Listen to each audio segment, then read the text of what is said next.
After that loss, Ireland now go to bottom of the UEFA Nations League group, and it wasn't really a great game from Ireland's perspective. A disappointing 1-0 loss to Ukraine. But before we get into that, please do smash the like button and do subscribe if you're new to the channel. It honestly really helps, and we're so close to 2,300 subscribers, so it'd be muchly appreciated. But where do I start?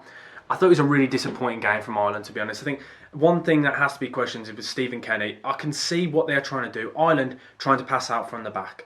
But why do it when you're constantly playing yourself into the same problems? They were lucky in that first half they didn't concede a few times because they kept just passing it to the strikers. The thing is, Ukraine weren't even pressing heavily.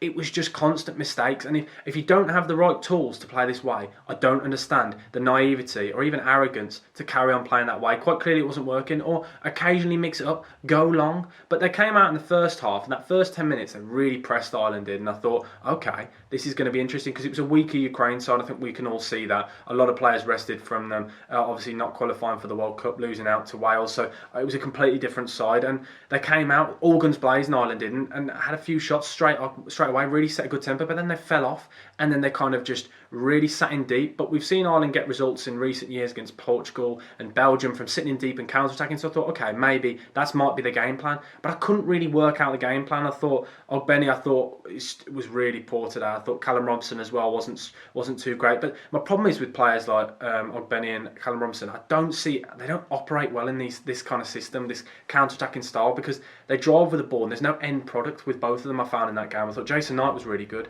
Really unlucky not to get a goal, but out of that front three, I thought he was the only shining light. Then we can go through the rest of the team. I thought Nathan Collins, by the way, was my man of the match. I thought he was really, really solid. And obviously, they played a back three. And I just don't think Egan and Duffy, even though Duffy can do it for his club, passing out from the back, it just didn't work with them two today. Egan and Duffy, I don't think it worked. Jeff Hendrick as well, I thought had quite a poor game. I thought Josh Cullen was very, very good.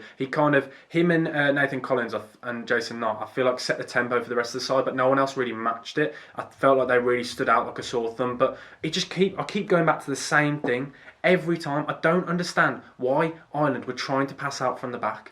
I really don't get it. They really played themselves into a lot of trouble, but really they didn't test the keeper enough. They didn't really have enough shots. Yes, they had 4 shots on target, but a lot of them came right at the start of the first and of the second half. They came out all guns blazing. It was like Stephen Kenny had said, go for it. They go for it, and then they just sit back deep then and just okay, we'll pass it back around, we'll pass it. It was really slow, and I don't mind passing out from the back at least if there's a purpose, but there never seemed to be a purpose. It was like we were just passing for passing sake. I didn't really get it. I thought another thing I want to discuss is from the goal.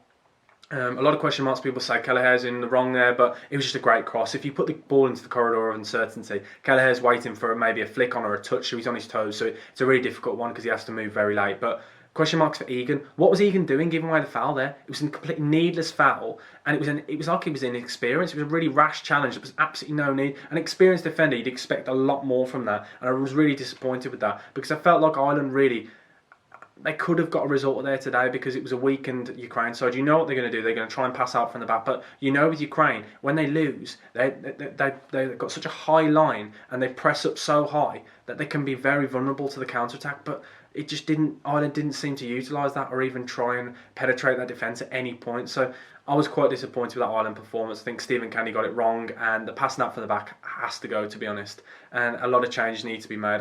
Personally, I just want maybe just like a Malumbi or a Hurahan in the midfield, because I just don't think Jeff Hendrick's up to speed. He was just so slow in that midfield. A couple of times where he'd get the ball and his decision-making with the counter-attacks just wasn't on. It was just really, really poor. But overall, I'm disappointed with that result. I thought it was a pretty poor performance. And Stephen Kenny, it's got to be question marks again with him because it's just simply not working. And now that Ireland are bottom of the UEFA Nations League group, and it's not looking good. But let me know your thoughts on the game. My man of the match has to be Nathan Collins, but let me know who you thought your man of the match was. Let me know your thoughts because I'm always interested to see what people think. And if you haven't already, please do smash the like button and do subscribe. But thanks for watching the video. Hopefully you've enjoyed it. But Bucket Sam, over and out. Thank you. Goodbye.